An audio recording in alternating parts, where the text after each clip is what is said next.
Namagyanatimirandasya Gnanjana Shalakaya Chakshurunmilitam Jaina Tasmai Shri Gurave Namaha. Welcome to Devotion Yoga. Today the question is gender fluidity. How do we think about it from a point of view of the Vedas, from the point of view of the Bhagavad Gita, from the point of view of a bhakti yogi practitioner? For you who are here for the first time, this channel is for yoga philosophy, especially based on the Bhagavad Gita. So if you're interested in deepening your knowledge of yoga philosophy, of quote-unquote, big quote-unquote Hinduism, then do feel free to subscribe, because then you'll gain more depth and more wisdom, hopefully, from the knowledge that's contained herewith. I haven't made a video in a long time because I'm actually doing a lot of videos on a daily basis on my French YouTube channel, given now that I'm in France. As you can see in the background here, I'm in the forest right above Annecy, the famous lake of Annecy, near Switzerland. It's a really gorgeous place, and I've been here for a couple days, and I'm going on tomorrow onwards to New Mayapur, where I'll probably make a video.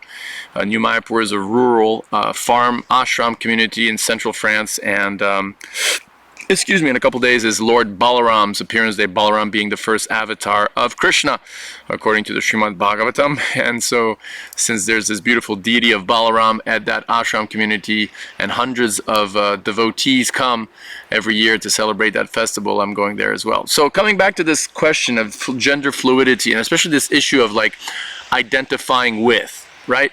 You hear this constantly, you know, this person identifies as a non-binary, identifies as a, you know, whatever, like I identify as a woman, I identify as a male.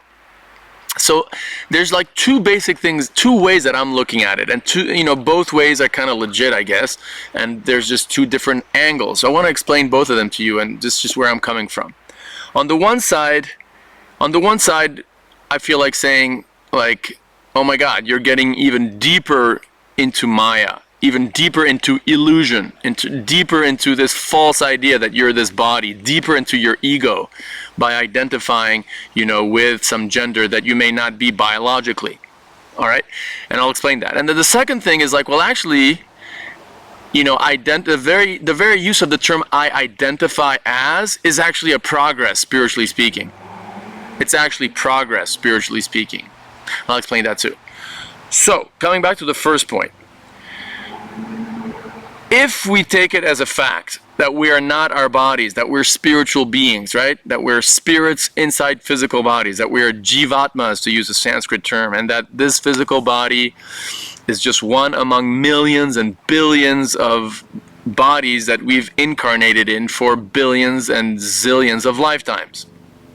If that's a fact, then so if that's a fact, then we're deeply in illusion to identify with whatever our biological gender is in the first place, right? Let's say my biological gender is male, right? So if I'm a soul and I'm already identifying with this male biological gender, I'm already in illusion. Because according to the Bhagavad Gita, there's so many verses, aham brahmasmi, that's not in the Gita, but that's like this very famous Vedic aphorism, aham brahmasmi, I am Brahman, I'm spirit, right? So if I'm spirit, the act of identifying with this male biology, you still hear cars when you're in the forest here, I guess it's Kali Yuga, guys. If I'm identifying with my body, with my biological gender, I'm in illusion. That's already one layer of illusion, because as we believe theoretically, we're not our bodies. So I'm not a male. I am not male. It's not me, right?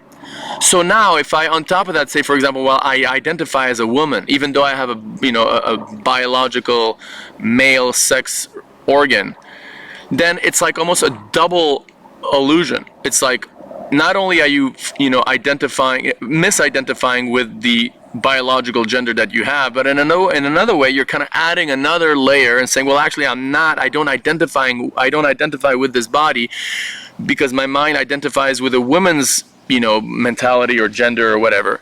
So in that sense, you're just like, you're going even, not only are you not that projected or felt identification of a woman, but you're not even your biological organ identification, because you're not your body in the first place. So it's like, dude, you're just getting deeper and deeper into illusion. cut it out. Forget it. Just start focusing on your soul. Start focusing on yourself as a soul, right? And whether you're this gender or that gender, biologically, what to speak of, how you feel about it is really secondary, because that's not who you are anyway, okay? So that's the first way to look at it.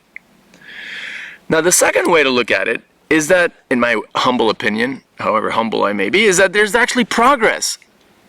Because language reveals a lot about how people think, right? So the very fact that we're using the terminology I identify as, when you identify as, you're implying that you are different from, you're apart from, you're aloof from what you're identifying with. In other words, saying I identify with assumes automatically a certain detachment in terms of ontology, in terms of thinking, in terms of, self-identity from the thing that you're identifying with. It's like I had a professor, such an asshole. Excuse me. I had this, sorry, he was such a jerk. Anyway, I had this professor at UCLA, and he used to talk in terms of meta thinking. Meta thinking. So like meta, one step ahead. So like, let's say a dog, unless you're a real special dog. Usually dogs can't really think meta. A dog can't think, maybe I'm a soul, maybe I'm a conscious self inside a dog body and I'm identifying as a dog. No, because most dogs are just so absorbed in their dog body that they just are dogs from morning to night, right? So the very fact that we're saying I identify with XYZ gender implies a certain, as I said, I'm repeating myself, a certain detachment, a certain gradual meta positioning of the observer who's observing the body and saying, well, actually, I don't identify with the sex or with the biological gender of this body that I'm in. I actually identify with another gender. So just this very notion of identifying with is actually progress. You get my point, because it, again, for the third time, it implies meta thinking. It implies being aloof from the very body, and that's a good sign, because the whole point of spirituality is to realize basically that we're not their body, right? That we're souls.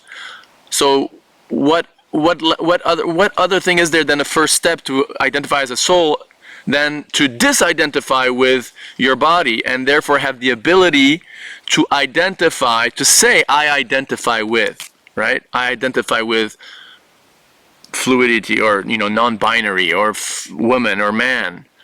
So in that sense, civilization is kind of making progress with this very language of I identify with. Unfortunately, we're identifying 2 times further into illusion, but at least the idea of the notion of identifying with implies that, hey, I'm identifying with something that I may not actually be. And according to the Bhagavad Gita, that's a fact. We are souls. We are souls. So that's my thoughts on that. Thanks for watching. Thanks for being, my followers, or thanks for watching this video. I hope you benefit from it. And I believe you benefit from it, because I keep quoting the Bhagavad Gita. I keep quoting Krishna in these videos. And so as insignificant as I think and believe I am, you're getting Krishna's teachings. And Krishna's teachings, I believe, are pure and purifying and edifying and strong. So thanks for watching. Share, like, ask any questions you may have. Talk about it. Let's talk. Let's discuss. I'm here at your service. And until next time, take care. Hare Krishna.